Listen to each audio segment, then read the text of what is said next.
ಹಾವೇರಿ ಜಿಲ್ಲೆಯ ಹಲವೆಡೆ ಉತ್ತಮವಾದಂಥ ಮಳೆ ಆಗ್ತಾಯಿದೆ. ಇವತ್ತು ಈಗಾಗಲೇ ಅನೇಕ ರೈತರು ಬಿತ್ತನೆಯನ್ನು ಮಾಡಿದ್ರು.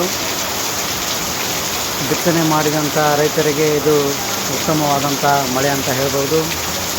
ಅಷ್ಟೇ ಅಲ್ಲದೆ ಇನ್ನೂ ಬಿತ್ತನೆ ಮಾಡಿದಂಥ ರೈತರು ಸಹ ಇನ್ನು ಮುಂದೆ ಬಿತ್ತನೆ ಮಾಡಲು ಈ ಮಳೆ ಸಹಕಾರಿಯಾಗುತ್ತೆ.